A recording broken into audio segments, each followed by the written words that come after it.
She thought she was just a struggling artist in a big, brutal city.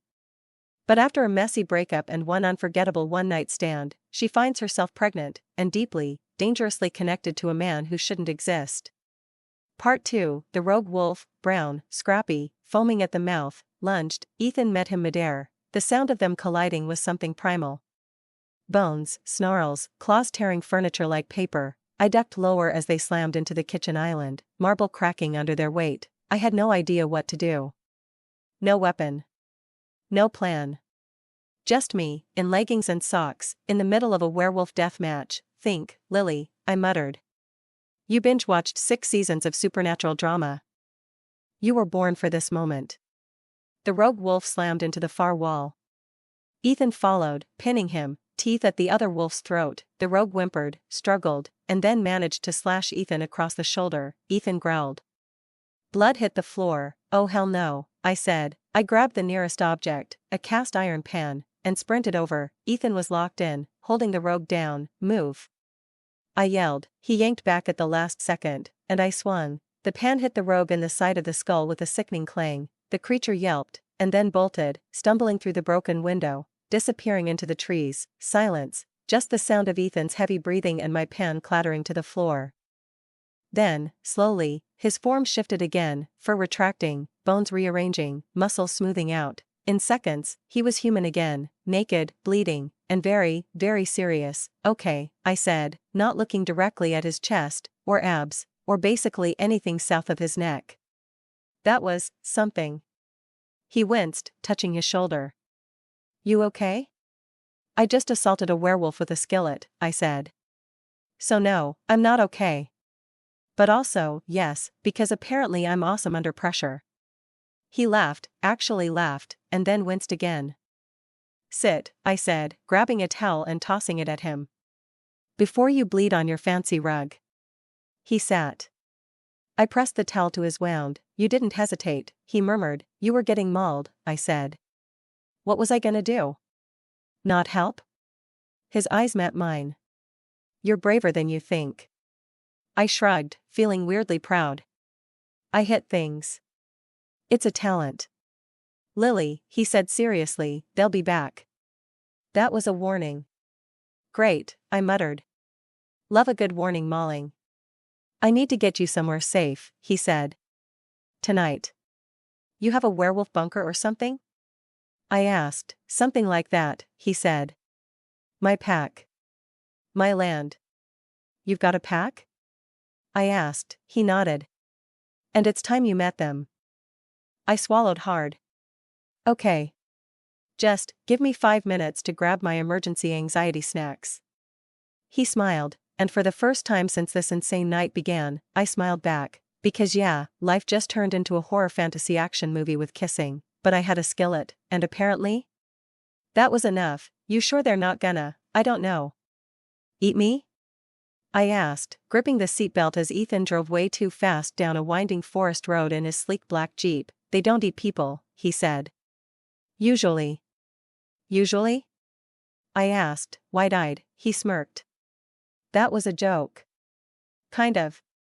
Wow, I said, staring out the window. You're really leaning into this whole mysterious alpha thing. I'm not trying to be mysterious, he said. I'm trying to keep you alive. Well, mission barely accomplished. I'm pretty sure I have PTSD from a werewolf crash landing into your kitchen. That was a rogue. My pack? They're loyal. Trained. Not foaming at the mouth lunatics. I narrowed my eyes. Do they know I'm coming? They know enough. Define enough, I said. He glanced at me. They know you're important. And that you're under my protection. Great, I said. So I'm the stray cat you picked up and brought home. No, he said. You're the storm they didn't see coming. Well, that shut me up. A few minutes later, the road widened into a massive iron gate. It creaked open on its own, because of course it did, and we pulled into what looked like an upscale woodland village. Cabins.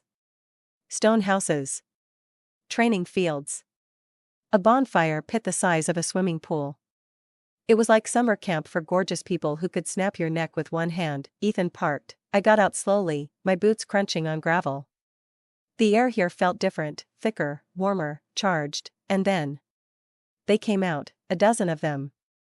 All different ages, sizes, and styles, but every one of them radiated that same otherworldly energy. Not scary. Not yet. But powerful. Don't make direct eye contact with Logan, Ethan murmured. Why? I asked. Because he thinks it's a challenge. Got it, I said. No eye contact. No sudden movements. Maybe I'll just pretend to be a tree. He ignored that. We walked up to the central clearing. A tall woman with braided silver hair stepped forward. Her eyes were bright green and laser-focused on me. This is her? She asked. Ethan nodded. Lily. Meet Tessa. My second. Hi, I said, trying not to sound like a terrified raccoon. Tessa studied me hard. Then she walked a slow circle around me like I was an art exhibit or a ticking bomb. She doesn't smell like a wolf, she said. She's not full-blooded, Ethan said. But she's turning. She's late, another voice said, deep, calm, male. A broad-shouldered man stepped forward. Dark skin, short hair, eyes like thunderclouds. Lily, Ethan said, this is Malcolm. Elder of the inner circle. Hi, I said again, because apparently that's all my brain could manage. You're the girl with the bloodline, Malcolm said, arms crossed. You have no idea what that means, do you? Nope, I said. I'm basically just trying not to throw up. To my surprise, he chuckled. I like her, he said. Tessa wasn't smiling. She's dangerous, she said. We all felt it. The second she stepped onto the land. Dangerous how? I asked. I haven't even done anything. I just showed up and tried not to make eye contact. It's not what you've done, she said. It's what you are. Ethan stepped closer to me. She stays. Tessa's jaw tightened. And if she loses control? She won't, he said. Your confidence could get her killed, she snapped. It's not confidence, he said. It's instinct. Their stare down was silent and deadly. Finally, Tessa looked at me again. We'll test her, she said. Tomorrow. I blinked. Test me how? You want to live here? She said. You want protection? Then you prove you're not a threat. You run with us. Fight with us. Show us you're not just a girl with a name. She's not ready, Ethan said. She doesn't have a choice, Tessa said. The air got tense. Crackling. But I stepped forward. I'll do it, I said, surprising myself more than anyone else. Ethan turned to me. Lily, I'll do it, I repeated. You're all talking like I'm this walking risk. Fine.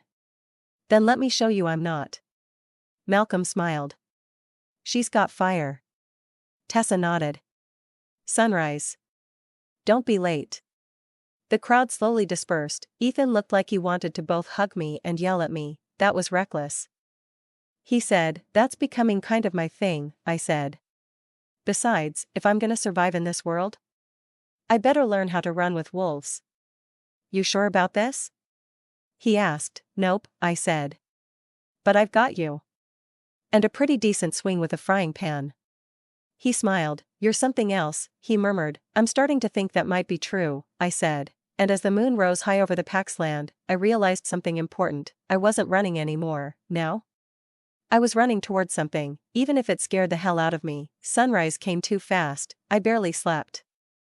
Not that I could've, with 1,000 worst-case scenarios playing in my head. Rogue attacks.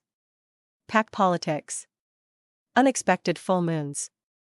Oh, and the part where I might spontaneously grow claws and lose my damn mind in front of a dozen lethal werewolves. You know, the usual stuff. Ethan met me at the training circle just before dawn. He wore black joggers, no shirt, and that same calm but deadly expression I was starting to associate with stuff's about to get real. You okay? He asked. Nope, I said. But I brushed my teeth and tied my shoes, so I'm committed. He chuckled and handed me a black bandana. Wear this. It'll help mark you during the run. I tied it around my upper arm. To mark me as what? Human girl, please don't maul? Something like that, he said. Others began to gather around us. Tessa, Malcolm, Logan, who looked like he wanted to eat me for breakfast, and a handful of younger wolves I hadn't met yet. Everyone looked faster, stronger, more lethal than me. I was definitely the only one in target leggings. Tessa stepped into the center and raised her voice. The girl will run with us. She'll follow the path. She'll survive or she won't. That is the law. Wow, I whispered to Ethan. Y'all need a better HR department. She's testing your instincts, he murmured. Trust them. My instincts are mostly screaming, I said. That's a start. He said with a grin, and then she shifted, no warning. Just for exploding from skin, bones cracking, and a sleek silver wolf standing where Tessa used to be. She threw her head back and held, the others followed. One by one, the pack shifted. It was terrifying. And beautiful.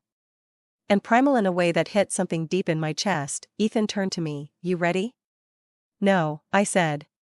But let's do it anyway. He nodded once, and shifted. His black and silver wolf form was even more powerful in the early light. He glanced at me with those golden eyes and took off into the trees. The others followed. And then I ran. I didn't have claws. I didn't have fangs. But I had adrenaline. And surprisingly fast legs when motivated by pure fear of death. The forest was alive around me, paws thudding, branches snapping, breath misting in the cold air. I dodged low limbs. Leapt over fallen logs. Slid down a muddy slope and nearly ate dirt. But I kept going. Then the whispers started, not real whispers. Inside me, a low hum. A pull in my gut. A heartbeat that wasn't mine. Run faster, it said. Turn left, jump, now. I started listening, and suddenly, I wasn't just running. I was moving. Fast. Sure-footed. Every step right where it needed to be. I caught glimpses of wolves beside me. Tessa, pacing me. Logan, trying to cut me off, but I didn't falter. At the halfway point, a horn sounded. That's when the test changed. A wolf came out of nowhere, huge, snarling, not pack, a rogue. The others scattered. It lunged at me, time slowed, my hands burned. My chest tightened. Something inside me snapped, and then, I screamed, but it wasn't fear, it was power. The rogue froze mid-lunge. His body jerked, like he hit an invisible wall, and crashed to the ground. Everyone stopped, even the pack. I stood there, panting, my hands glowing faint silver, heart pounding like a war drum. Tessa shifted back, naked and wild-eyed, and stared at me. What the hell are you? She asked. I don't know, I said, trembling. But I think it's waking up. Malcolm stepped forward, eyes wide. I haven't seen power like that since her father, Tessa finished. Ethan shifted back last, blood on his arms, eyes locked on me. You felt it too, he said softly. I nodded. I think it's been there all along. The pack gathered, watching, whispering. Tessa looked at Ethan. She passed. Ethan smiled. Told you. She looked back at me. You're not just part of this world, Lily. You are this world. And if you survive what's coming, you might be the one to change it. I didn't know what to say. So I just stood there, muddy, shaking, alive, and somehow, for the first time, powerful. After the run, everything changed. People stopped avoiding me. Or staring like I was about to turn into a grenade. Instead, they watched. Like I was some new species no one had the guts to label yet. By the time I showered and put on clean clothes, Ethan was waiting outside the cabin with that brooding, overprotective expression again. We need to talk, he said. Wow. That's always the start of something fun, I said, stepping out and shutting the door behind me. He didn't smile. Walk with me. I followed him through the woods, the air thick with tension and pine needles. We didn't talk until we reached a quiet ridge that overlooked the pack's land. He stopped and crossed his arms. You did something back there, he said. Something none of us expected. You're welcome? I said, half shrugging. He turned to me, serious. You threw a rogue across a clearing without touching him. That's not instinct. That's bloodline power. And the last person who did that started a war. Okay, so now's probably not a good time to mention that I still can't parallel park, I said. He didn't laugh. Instead, he reached into his jacket and pulled out a small, worn notebook. Leather cover. Torn edges. He handed it to me. What's this? I asked. Your father's journal, he said. I stared at it. My father's. How do you even have this? I found it, he said. Years ago. Hidden in the ruins of one of the old territories. I didn't know it was his until I met you. I sat on a rock, the notebook heavy in my hands. He was one of us? I asked quietly. He was one of the strongest, Ethan said. But he wasn't just a wolf. He was something older. A mix of bloodlines we thought were extinct. He tried to unite the packs, bring the rogues in, build something peaceful. The elders didn't like it. They killed him, I said flatly. Ethan nodded. They made it look like an accident. But it was a warning. I opened the journal. His handwriting was rough, rushed. Notes, sketches, diagrams. Mentions of symbols. Names I didn't recognize, and one line, circled in ink, the girl will awaken with fire in her veins. If she survives, she'll burn down the world or save it. I think he meant you, Ethan said softly. Of course he did, I muttered. Can't just be a barista with a weird backstory. No, I've gotta be the magical werewolf princess of destiny. You're more than that, he said. I looked up. How much more? We don't know, he said. And that's the problem. The other packs are already whispering. Some want you protected. Others want you gone. Let me guess, I said. Tessa's on team murder? She's warming up, he said. Which is a lot for her. I closed the journal and stood. What about you? He looked at me, something fierce in his eyes. I'm on your side. No matter what's coming. I felt it again. That hum in my chest. That pull toward him that had nothing to do with fate and everything to do with him, and then the wind shifted. Ethan's head snapped up. What is it? I asked. He turned, eyes scanning the trees. Rogues, he growled. How many? He didn't answer. He just shifted, and when the first howl rang out in the distance, I felt it echo in my bones. Whatever peace we had was over. And war was coming. The first scream came just after dusk. It wasn't human, it was a wolf scream, raw, guttural, and full of agony. Ethan had barely shifted back before he was already sprinting toward the noise, grabbing a radio from one of the guards mid-run. Perimeter breach. He shouted. North border.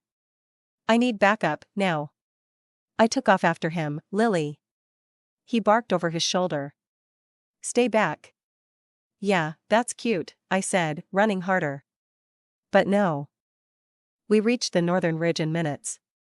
Chaos unfolded in front of us. Several pack wolves were already in battle, fur flying, claws slashing, blood on the snow-covered ground. The rogues were bigger than I remembered. Wilder. Their eyes burned with madness, and their movements were erratic, violent, merciless. Ethan shifted mid-leap and crashed into the largest rogue like a freight train. Bones cracked. Flesh tore, and I froze. It was one thing to be chased in the woods. It was another thing to watch people you know being torn apart, but then I saw Logan, bloody and limping, trying to drag one of the younger wolves to safety, and something in me snapped again. I ran in. Not with claws. Not with power. Not with some glowing magical force, just me. I grabbed a broken branch and swung it like a bat into the head of the rogue creeping up behind Logan. He turned and blinked. You're insane, he said. Yup, I said. And you're welcome. Another rogue lunged. I raised the branch, but this one was fast, too fast. His claws swiped toward my chest, and then he froze midair, literally froze. Mid-jump. Suspended in the air like someone hit pause on reality, my hands were glowing again, and this time. I felt it. The pull, the burn, the command. I stepped forward, and with a flick of my wrist, I threw the rogue into a tree. His body crumpled and didn't move again. Silence fell, even the fighting paused. The rogues growled low, ears pinned, eyes locked on me. The pack pulled back, gathering behind Ethan and Logan, and there I stood, mud-splattered, bloody, glowing, and shaking from adrenaline. Tessa appeared, still in wolf form, and stared at me. Ethan shifted back, breathing hard, blood dripping down his arm. Lily. He said, how are you doing this? I don't know, I said, voice trembling. I'm just feeling it. It's like something in me knows what to do. That's impossible, Logan said, stepping forward. You're untrained. You've never fought before. You shouldn't be able to, I shouldn't be here at all, I said sharply, but here I am. One of the rogues growled louder. Ethan stepped in front of me. They're regrouping. I looked at him. Then let's give them something to fear. He raised a brow. What do you mean? Let me fight. Lily, let me fight, I said again. You all keep calling me a threat. A legacy. A wild card. Then stop holding me back and let me prove it. He stared at me, then nodded once. Follow my lead. Don't hesitate. And don't die. I'll pencil that in, I said. The rogues lunged, and this time I met them head on. It was chaos. Claws. Blood. Screams. I didn't shift. I didn't need to, I used my hands. My instincts. The power pulsing in my veins like wildfire. I moved like I was born for this, and when it was over, when the last rogue ran off whimpering into the woods, the pack turned to me in stunned silence. I stood there, panting, my hands still flickering with fading silver light. Tessa shifted back, blood and dirt streaking her skin. You just changed everything, she murmured. Is that a compliment? I asked. She smiled, an actual, genuine smile, maybe. Ethan stepped forward, eyes locked on mine. You saved us, he said quietly. You saved me. Guess I'm finally earning my rent. I said, but I knew, this wasn't over, this was just the beginning. They came at dawn. 3 black SUVs rolled up the gravel road like a funeral procession. The kind that didn't bring flowers, only judgment. And maybe a shovel to bury whatever future I thought I had here. The elders, I watched from the porch as the pack gathered. Nobody spoke. Even the birds went quiet. Ethan stood beside me, arms crossed, jaw tight. Should I curtsy? I asked. He didn't laugh. Don't speak unless spoken to. And if they ask you anything, tell the truth. Even the part where I yeeted a rogue wolf into a tree with Jedi powers? Especially that part, he said. 3 figures stepped out of the lead SUV. All in black. All ancient looking in that we drink blood and make rules kind of way. The one in front, tall, silver hair, dark eyes like deep water, was the scariest of the bunch. His presence hit the air like static. Alpha Vaughn, Ethan said with a stiff nod. Alpha Sterling, the man replied. You've made quite a mess. Ethan didn't flinch. We're cleaning it up. Vaughn's eye slid to me. So this is the girl. Great. I was officially the girl. I lifted a hand. Hi. Ethan shot me a look. I shut up. Vaughn circled me slowly. Like a man examining a bomb he wasn't sure was disarmed. You're unmarked, he said. Excuse me? I asked. No official bite. No claim. No blood oath. Yet your power woke. Yup, I said. Surprise. Another elder, a woman with sharp cheekbones and eyes like frost, stepped forward. She's dangerous. Ethan growled low in his throat. She saved the pack, he said. She's not a threat, she's an asset. She's unpredictable, the woman said. That makes her a liability. I stepped forward before my brain could stop my mouth. Okay, I'm right here. Maybe don't talk about me like I'm a rabid dog in a cage. All 3 elders turned to me. Vaughn's expression didn't change. Tell us, girl. Do you feel the wolf inside you? I hesitated. Not like the others do. It's not a separate thing. It's more like, it's me. Just louder. Hungrier. Sharper. The 3rd elder, silent until now, finally spoke. She's not a wolf. She's something worse, the woman snapped. Vaughn raised a hand. Enough. He turned to Ethan. You have 2 choices, Alpha Sterling. Contain her. Or cast her out. The air turned ice cold. Ethan stepped in front of me. She stays. She trains. She learns control. If you fear her, give her a chance to prove she's more than just her power. You would stake your entire pack on her? Vaughn asked. Ethan didn't hesitate. Yes. I blinked. That was a lot. Vaughn stared at him for a long moment, then nodded once. Very well. But if she steps out of line, if she threatens the balance, you'll answer for it. I understand, Ethan said, and just like that, the elders turned and walked away. As the SUVs pulled out, I let out the breath I'd been holding. Well, that wasn't traumatizing at all, I muttered. Ethan turned to me, his expression unreadable. I meant it, he said. All of it. I know, I whispered, and then, because apparently my life couldn't go 5 minutes without a dramatic twist, Logan came sprinting up the hill, blood on his shirt. Ethan, we found something, at the eastern watchpost. What is it? Ethan asked. Logan hesitated, then looked at me. It's a body. Marked with her father's symbol. And a message carved into the tree. What message? I asked. He swallowed. She has awakened. The hunt begins.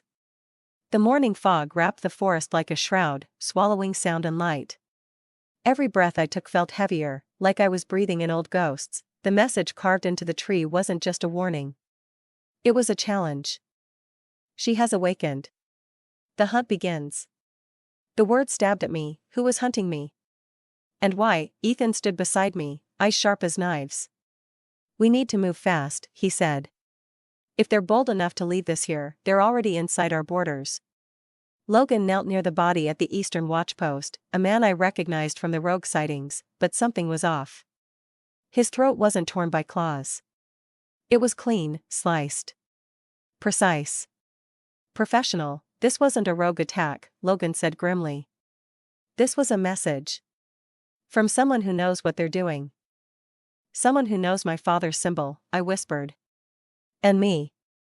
That night, as the pack gathered for the emergency council, tension curled thick around the fire like smoke. The elders spoke in cold tones, but it was Ethan's voice that cut through. We don't just face rogues anymore. This is a war for power. For bloodlines. And Lily, he looked at me, you're the key. I'm the key to what? I asked, voice shaking. To a past we barely understand, he said. Your father tried to unite the packs with his bloodline strength. That power didn't die with him. It lives in you. Tessa leaned forward, eyes burning. But that power isn't just strength. It's dangerous. It's unstable. And it's tied to something darker, something your father fought to keep buried. Great, I muttered. So I'm a walking powder keg with family drama. The night dragged on with theories and threats and strategies, but my mind drifted to the journal Ethan gave me. There was a page I hadn't shown anyone, a map, marked with symbols I didn't understand, and a single word scrawled in red ink, legacy. I slipped away from the council fire, pulling out the journal. Under the weak light of the moon, the ink seemed to glow faintly. My fingers traced the map, and I realized this hunt wasn't just about me, it was about uncovering what my father left behind, before the pack could tear itself apart. Before the hunters closed in, before I lost myself to the power I barely controlled, I closed the journal, feeling the hum in my veins again. The legacy wasn't just blood or power, it was a choice, and I was running out of time. Morning broke with a cold gray light, but inside me, a fire was burning hotter than ever. I spread the worn map across the cabin table, tracing the faded symbols with trembling fingers. Ethan stood behind me, watching silently. Where do we start? I asked. He pointed to a faded circle near the edge of the map. The ruins of the old territory your father once ruled. It's where he hid most of his research, and maybe the answers we need.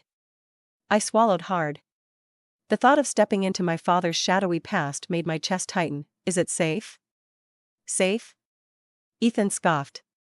Nothing about this will be safe. We packed supplies, knives, weapons, the journal, and set out before noon. The forest around us thickened, branches clawing at our jackets like they wanted to stop us. Logan joined us halfway, carrying a crossbow and an uneasy expression. Word is, some of the rogues are following us, he said quietly. I looked at Ethan. Figures. Nothing ever goes smoothly. Hours later, we reached the ruins, crumbling stone walls covered in moss, remnants of a castle swallowed by time. This place. I murmured. It's like stepping into a nightmare. Ethan stepped forward, hand on his sword. Stay alert. Inside the ruins, the air was thick with dust and secrets.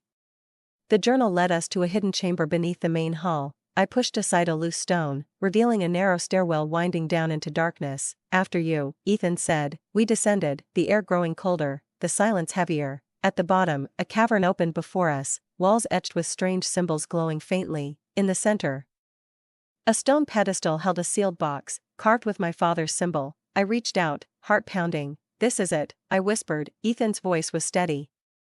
Whatever's inside could change everything. As I lifted the lid, a soft light spilled out, revealing an ancient amulet, a glowing pendant pulsing with power. I felt it call to me, a warmth spreading through my fingers. Suddenly, the cavern trembled. We're not alone, Logan warned, raising his crossbow. Shadows moved in the corners. The hunt wasn't over. It had just begun. The cavern shook like it was breathing, deep, slow, and ominous. The glow from the amulet pulsed stronger, lighting the etched symbols on the walls with a fiery orange. Get ready, Ethan said, voice low and urgent. Something's coming. From the shadows, figures emerged, not wolves, not rogues, humans, clad in black armor, faces masked, eyes cold and hard. We knew you'd come for this, a voice hissed, metallic and cruel. I gripped the amulet tighter. Who are you? Hunters, the leader said, stepping forward. Guardians of the old order. Your father's legacy is a threat we can't allow. Ethan unsheathed his sword. Logan readied his crossbow.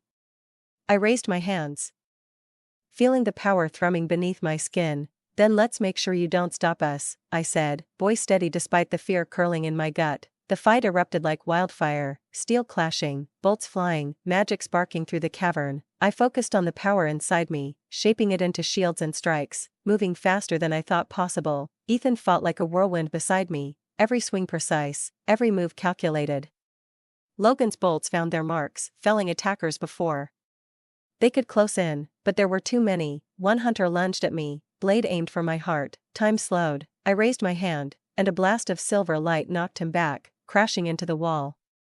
The amulet burned hot against my chest. The hunters faltered. I knew this fight wasn't just for survival, it was for control, for the right to define what legacy I'd carry forward. And when the last shadow fell, silence wrapped the cavern again. Breathing hard, I looked at Ethan. We just made a lot of enemies, I said. He nodded.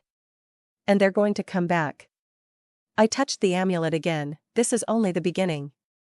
The night after the fight, the pack gathered around the fire, but the usual chatter was missing, replaced by low murmurs and wary glances. Ethan sat beside me, his usual confident edge softened by exhaustion. We can't keep running, he said quietly. They're getting smarter, faster. And they want you. I looked down at the amulet resting against my chest, its pulse like a heartbeat in sync with mine. My father's legacy isn't just power, I said. It's a responsibility I'm not sure I'm ready for. Ethan's hand found mine in the flickering firelight. You're not alone. For a moment, the world narrowed to just us, two broken pieces trying to fit together. Then, the elder Tessa stepped forward, her voice steady but heavy. There's more to your father's past than you know, Lily. His fight was not just for power but for balance, between our world and something darker. I frowned. Balance? She nodded. He was a bridge between the pack and those who would destroy us all. The weight of her words settled on me like a stone. Ethan squeezed my hand. Whatever your legacy is, we face it together. And despite the fear curling in my chest, I believed him, because in this wild, dangerous world, sometimes the strongest ties aren't blood, they're the ones we choose to hold on to. The next morning, the forest felt different, like it was holding its breath. Ethan and I patrolled the border, eyes sharp for any sign of movement. Do you ever get tired of this? I asked, trying to break the silence. Every day, he said with a small grin. But I'm not giving up. We paused near a cluster of ancient oaks, their gnarled branches whispering secrets in the wind. Suddenly, a soft rustle. From the shadows stepped a figure cloaked in gray, someone I didn't recognize. Who are you?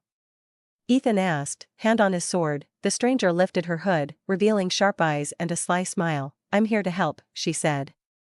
But we don't have much time. Help? I said skeptically. From who? She glanced around nervously. The enemy you face, they're worse than you think. They're inside your pack. Ethan's eyes narrowed. Traitors?